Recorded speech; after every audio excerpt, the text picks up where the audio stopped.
భక్తి 1 దైవత్వాన్ని అందించే ఒక భక్తి ఛానల్. పండుగలు, దేవాలయాలు, రోజువారీ జాతకం, పూజా విధానం, స్తోత్రాలు, సనాతన ధర్మం గురించి ఆసక్తికరమైన విషయాలు, ఆధ్యాత్మిక జ్ఞానం సృష్టిస్తాము. తప్పకుండా www.bhakti1.com కి లాగిన్ అవ్వండి. భక్తి1 ఛానల్ ని వీక్షించండి మరియు సబ్స్క్రైబ్ చేసుకోండి. భక్తి1 ప్రేక్షకులకి సాదర స్వాగతం. ఇవాళ మనం ఆశ్వయుజ మాసము నవరాత్రుల్లో రెండో రోజు ఉపాసన చేసుకుంటున్నాం. రెండో రోజు మనకి రెండు విధానాల తరఫున కూడా చెప్పుకునే అవతారాల పేర్లు బ్రహ్మచారిణి ఒకటి, బాలత్రిపుర సుందరి. అక్కడ నిన్న చెప్పుకున్నదేమో శైలపుత్రి వర్ణకవచాదేవి అని.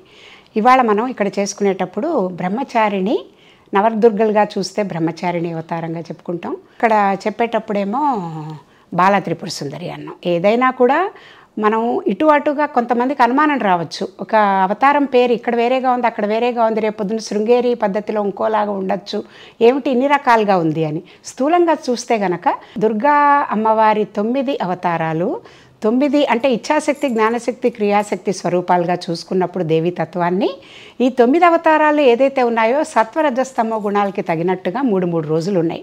కొంతమంది ప్రాంతీయాల వారీగా ఏం చేస్తారంటే సత్వగుణంకి 3 రోజులు వరుసగా, తమోగుణంకి 3 రోజులు వరుసగా, రజోగుణంకి 3 రోజులు వరుసగా అవతారాలు పూర్తి చేస్తారు. కొన్ని చోట్ల ఎలా చేస్తారు, ఒక సత్వగుణం, ఒక రజోగుణం, ఒక తమోగుణం మొదటి 3 రోజులు, రెండో 3 రోజుల్లో మళ్ళీ ఒక సత్వగుణం, ఒక రజోగుణం, ఒక తమోగుణం, మళ్ళీ చివరి 3 రోజులు. ఇలా 9 రోజులు 9 రాత్రులు అయిపోయాక విజయదశమి సెలబ్రేట్ చేసుకుంటారు. ఇదొక విధానం. అట్లాగా రకరకాల పద్ధతులు ఉన్నాయి. కాబట్టి బాల నిన్న చెప్పారు, ఇవాళ చెప్పారు అని అట్లా అని కాకుండా ఏ రోజైనా కూడా శైలపుత్రిగా మనం తీసుకున్నప్పుడు స్వర్ణకవచాదేవిగా అసలు ఆవిడ గొప్పతనం, దుర్గాదేవి గొప్పతనం ఏమిటి అని నిన్న చెప్పుకుని బాలగా ఇవాళ మనం చేసుకునే పద్ధతి కూడా ఉంది. బ్రహ్మచారిణి అని అన్నప్పుడు కూడా బ్రహ్మచారిణిగా కొలిచేటప్పుడు నవదుర్గల్లో రెండో రోజు ఈవిడకి రంగు ఏమిటి అంటే గులాబీ రంగు, లేత గులాబీ రంగు అని చెప్పారండి. లేత గులాబీ రంగు దేనికి చిహ్నము అని అంటే, లేకపోతే పచ్చ రంగు అని కూడా చెప్పారు, ఆకుపచ్చ రంగు అని కూడా చెప్పారు. అయితే ఈ పూజకేమో చేమంతి పూలు, ఈవిడకి బ్రహ్మచారిణికి పూజ చేయాల్సిన పూలు చేమంతి పూలు అని చెప్పారు. తర్వాత నైవేద్యంగా పరవాన్నము, శనగలు పెట్టాలి అని చెప్పారు దేవుడికి. అంటే మనం అనుకున్నాం కదా అన్న నివేదన ప్రతిరోజు చేయాలి అని. అన్నంతో చేసే ప్రసాదాన్నేమో మనం పరవాన్నం కింద చేసి నైవేద్యం పెట్టచ్చు. తర్వాత బ్రహ్మచారిణిగా మనం కొలుచుకునేటప్పుడు పటిక బెల్లము, శనగలు ఇవేమో ఆవిడ రూపంలో కొలిచే దీనికి నైవేద్యం చేసుకోవచ్చు. తర్వాత గులాబీ రంగు దేనికి సిగ్నిఫై చేస్తుంది అంటే ప్రేమ, ఆప్యాయత, సౌభ్రాతృత్వం. అంటే ఇప్పుడు దేవతగా మనం ఈవిడ్ని కొలుస్తున్నప్పుడు మనం సాధకులుగా నేర్చుకోవాల్సింది ఏంటంటే దేవి అనేది మనకంటే అన్యంగా ఎక్కడో లేదు. ఇప్పుడు శ్రీచక్రం, మేరు ఇది ఉపాసన చేసే వాళ్ళకు కూడా చాలామంది తెలుస్తుంది. ఆ కోణాలు, చక్రాలు, 7 చక్రాలు అవన్నీ గనక మనం పిక్చర్లాగా వేస్తే శ్రీచక్రంకి రెప్లికా మన మానవ శరీరం అని చెప్తారు. అలా కూర్చుని గనక మనం స్ట్రైట్గా నడుము స్ట్రైట్గా పెట్టి కూర్చుని మోకాళ్ళు 2 బాసం పెట్టేసుకుని కూర్చుంటే అది ఆ పోస్చర్ గనక మనకి చూస్తే శ్రీచక్రం మేరులాగా నుంచున్నప్పుడు మనిషి ఇలా కూర్చుని ఎలా స్ట్రైట్గా నడుము ఆ నుంచి కూర్చుంటే 7 చక్రాలు ఒక లైన్లో ఉంటాయో అలాగే ఈ మేరు శ్రీచక్రం కూడా ఉంటుంది అని. కాబట్టి ఆ శ్రీచక్రము మన శరీరమే, నవావరణాలు మనలోనే ఉన్నాయి. అమ్మవారికి ఒక్కొక్క ఆవరణలో ఏ శక్తినైతే మనం దేవతగా చెప్తున్నామో ఆ శక్తి మన లోపల ఆ కోణంలో ఉంది. ఆ శక్తి ఎనర్జీ సెంటర్కి మనం ఏ ఉపాసన, ఏ మంత్రం, ఎందుకంటే తంత్రం, మంత్రము ఏం చెప్పినా కూడా ఆ నరాలు యాక్టివేట్ అయ్యి ఒక మంత్రం చెప్తున్నప్పుడు నాలిక ద్వారా అది యాక్టివేట్ అయ్యి ఆ కనెక్టింగ్ నర్వ్ సెంటర్ ఏది ఉందో దాన్ని యాక్టివేట్ చేసి ఎనర్జీ రిలీజ్ అవుతుంది. సైంటిఫిక్గా చూసినప్పుడు మనం దీన్ని నమ్మాల్సి వస్తుంది.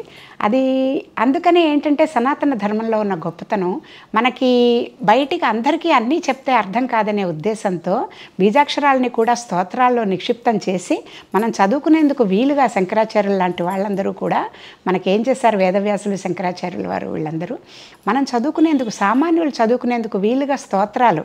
ఎందుకంటే అమ్మని స్తుతించాలంటే అందరూ తేలిగ్గా చెప్పుకునే స్తోత్రాలు లాంటి వాటి ద్వారా కూడా ఆవిడ దేవుణ్ణి తలుచుకునే భాగ్యం మనకి కలిగించారు. తర్వాత ఇవాళ మనం చేసుకునే ఇది బాల గురించి చెప్పుకున్నాం కాబట్టి ఆ స్తోత్రం చేసుకోవచ్చు. ఆ తర్వాత లలితా సహస్రనామం ప్రతిరోజు చేసుకోవచ్చు. దేవి సూక్తం అని చెప్పాను. యా దేవి సర్వభూతేషు మాతృరూపేణ సంస్థిత, లేకపోతే లజ్జారూపేణ సంస్థిత, శక్తి రూపేణ సంస్థిత, 20 ఉన్నాయి అందులో నామాలు. దేవి సూక్తం అని చెప్తే మీకు దొరుకుతుంది. అలా ఒక్కొక్క రోజు అవతారంకి తగినట్టుగా మీరు నమస్తస్యై నమస్తస్యై నమస్తస్యై నమో నమః ఆ 2 లైన్లు అనుకుంటూ నెంబర్ ఆఫ్ టైమ్స్ స్తోత్రం చేసుకుని దేవి ఖడ్గమాలలో ఉన్న గొప్పతనం ఏం చెప్తారంటే, దుర్గాదేవి అమ్మవారు ఖడ్గమాల మనం పారాయణ చేసుకున్నప్పుడు మన చుట్టూ ఒక ఆవరణలాగా ఆవిడ ఫామ్ అయ్యి ఆ శక్తి మన ఎప్పుడూ నిరంతరం కాపాడుతూ ఉంటుందన్నమాట. ఖడ్గమాల అంత శక్తివంతమైనది కాబట్టి 9 రోజుల్లో కూడా సాధ్యమైనన్ని ప్రతిరోజు ఒకసారైనా కనీసం ఖడ్గమాల పారాయణ చేసుకుని లలితా సహస్రనామం చేసుకుని, అందులో అన్ని దేవతలది అన్ని అవతారాలది అన్నీ ఉంటాయి. 183 నామాల్లో లలితా సహస్రనామ పారాయణలో తప్పులు లేకుండా చక్కగా మనం పుస్తకం చూసుకుంటూ చదువుకుంటే గనక నైవేద్యాలు, మన తర్వాత చక్రాలు, ఏ అధిష్టాన దేవత ఏంటి, మొత్తం అమ్మవారి రూపాలు, పేర్లు అన్నీ వచ్చేస్తాయి లలితా సహస్రనామంలో. దేవి సప్తశతి, దేవి భాగవతం పారాయణ అంటే దేవి భాగవతంలో ముఖ్యంగా శుంభ నిశుంభులు, రక్తబీజుడు ఇలాంటి రాక్షసులందరినీ కూడా అమ్మవారు లలిత అమ్మవారు ఒక్కొక్క అవతారం తీసుకుని శక్తితో 4 చేతులు, 8 చేతులు, అష్టభుజ, తర్వాత 8 చేతులు, 16 చేతులు, ఇలా వీటితో ఒక్కొక్క దేవతలందరూ కూడా వాళ్ళ ఆయుధాలన్నీ అమ్మవారికి ఇచ్చి పంపించి మహిషాసురుణ్ణి 9వ రోజు ఆవిడ సంహారం చేసే వరకు కూడా ఎంతోమంది రాక్షసుల్ని సంహారం చేసుకుంటూ వెళ్ళింది. దీని వెనక ఆధ్యాత్మిక కోణంలో మనం ఆలోచిస్తే మనకి మన లోపలున్న అమ్మవారి శక్తి చైతన్యం ఏదైతే ఉందో ఈ 9 రోజులు మనం ఉపాసన చేసుకుని దాన్ని మనం జాగృతం చేసుకున్నప్పుడు మనలో ఉన్న కామక్రోధ లోభ మోహ మద మాత్సర్యాలు, తర్వాత అహంకారము, డాంబికము, వేరే వాళ్ళని చూసి ఈర్ష్య, అసూయ ఇలాంటివన్నీ ఏదైతే ఉన్నాయో అవన్నీ రాక్షసుల్ని మనం ఒక్కొక్కటి తొలగించుకుంటూ ముందుకు వెళ్తూ ఉంటే శాంత చిత్తంతో అమ్మవారినే ధ్యానంగా చేసుకుంటూ మనసులో హృదయంలో ఆవిడికి స్థానం ఏర్పరచుకుని ఏమి రోజంతా చదువుకుని ఖాళీగా ఉన్న టైంలో కూడా ఇటు అటు మన మనస్సు వెళ్ళిపోనీయకుండా చెదిరిపోనీయకుండా శ్రీమాత్రే నమః, ఓం శ్రీమాత్రే నమః ఆ ఒక్క మాట అనుకోవడానికి ఏం కష్టం లేదు కదా. ఎన్నిసార్లైనా రోజంతా ఏం పని చేస్తున్నా కూడా మనసు అమ్మవారి మీద నిలుపుకుని శ్రీమాత్రే నమః శ్రీమాత్రే నమః అనుకుంటూ జపం చేసుకుంటూ ఏం పని చేసుకున్నా చాలా శాంతంగా, ఎప్పుడు ఇంట్లో కూడా లో వాల్యూమ్లో చక్కటి శ్రావ్యమైన సంగీతం అంటే వాయిద్యాల రూపంలో కానీ అమ్మవారి స్తోత్రాలు కానీ అలా అట్మాస్ఫియర్ అంతా కూడా ఇంట్లోకి వచ్చిన వాళ్ళకి, ఇంట్లో ఉన్న వాళ్ళకి కూడా చాలా సెరీన్ అండ్ డివైన్ అట్మాస్ఫియర్తో ఉండేటట్టుగా ఇంటిని మెయింటైన్ చేసుకుంటూ, నా సలహా ఏంటంటే ఇంట్లో అమ్మవారిని మనం ఆహ్వానించాము, ఇంట్లో ఆవిడ మన కూడా ఎప్పుడూ ఉన్న అమ్మవారిని ఒక కలశం రూపంలోనో విగ్రహం రూపంలోనో మనం ఈ 9 రోజులు మా ఇంట్లో నువ్వు పూజకు వచ్చి మా ఆతిథ్యం స్వీకరించి మాతో పాటు ఉండమ్మా అని పిలిచాను కాబట్టి ఇంట్లో మనకి ఆ విశ్వజనని మన ఇంటికి వచ్చి మన దగ్గర మన పూజ రూమ్లో కూర్చుని ఉన్నప్పుడు ఆవిడ ఒక్కదాన్ని వదిలేసి మనం వెళ్ళిపోవడం కానీ ఆవిడకి అలా పట్టించుకోకుండా ఉండడం కానీ సరైన పద్ధతి కాదు.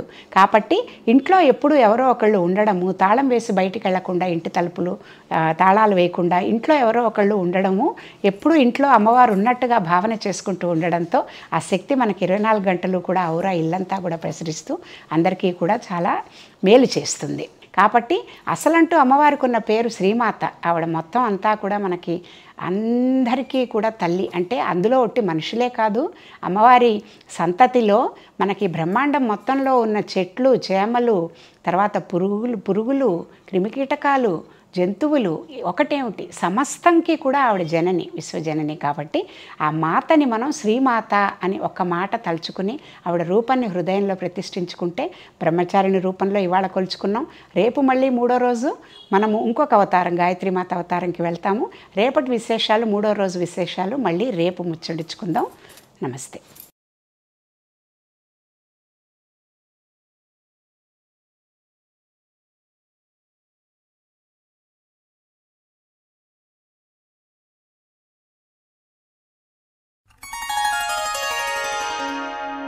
భక్తి1 దైవత్వాన్ని అందించే ఒక భక్తి ఛానల్. పండుగలు, దేవాలయాలు, రోజువారీ జాతకం, పూజా విధానం, స్తోత్రాలు, సనాతన ధర్మం గురించి ఆసక్తికరమైన విషయాలు, ఆధ్యాత్మిక జ్ఞానం సృష్టిస్తాము. తప్పకుండా www.bhakti1.com కి లాగిన్ అవ్వండి. భక్తివన్ ఛానల్ని వీక్షించండి మరియు సబ్స్క్రైబ్ చేసుకోండి.